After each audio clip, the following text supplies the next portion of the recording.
बाप्पा सदा सांगते चुलबुली सैराच्या mini vlog मध्ये तुमचं स्वागत आहे. तर आज होती तारीहाळची जत्रा.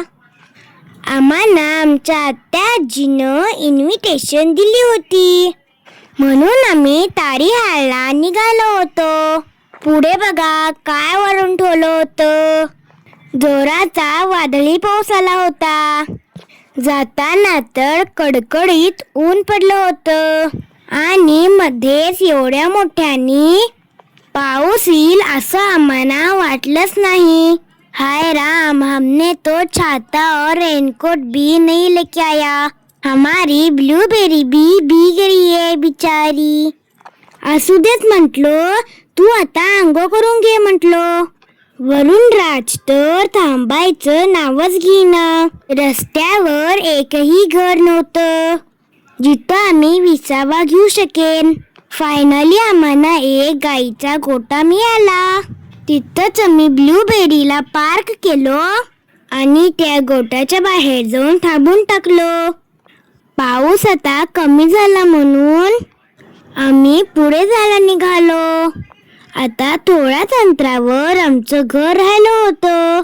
हे बघा विधानसौध कसं सुंदर दिसाले का नाही. इथं बघा मम्मा माझी शॉर्ट्स घेत चालले. क्लायमेट तर एकदम मस्तच होतं. तेवढ्यात मामा आम्हाला घ्यायला आले. महाराजांचं दर्शन पण घेतलं बघा आम्ही. इथं प्रत्येक घरावर महाराजांच्या मूर्त्यांचं दर्शन होत होतं आम्हाला. मग घरी जाऊन मस्त असं मटणावर ताव बांधलो. मग जेवण वगैरे करून आम्ही मंदिरला निघालो. जत्रा तर छानच भरली होती तिथं. मंदिरकडची वाट माहीत नव्हती म्हणून परत आम्हाला मामा दाखवायला आले. छान असं आईचं दर्शन घेतलं. तुम्ही पण दर्शन घ्या. मग दर्शन घेऊन मग मी आणि मम्मानं छान असं सेल्फीचा शॉट घेतलो. 4:30ला माझा क्लास असल्यामुळे मी घरी जाण्यासाठी गडबड करत होतो. तर मम्माचं इथं शॉट घेणं संपतच नव्हतं. ती इथं डॅडाला नाही ते प्रश्न विचारून सतवत होती. आज तर डॅडा इथं खूपच हँडसम दिसायलाय म्हणून त्याच्यासाठी मी एक सुंदर गाणं म्हणतो. तू मेरा दिल तू मेरी जान, ओह आय लव यू डॅडी.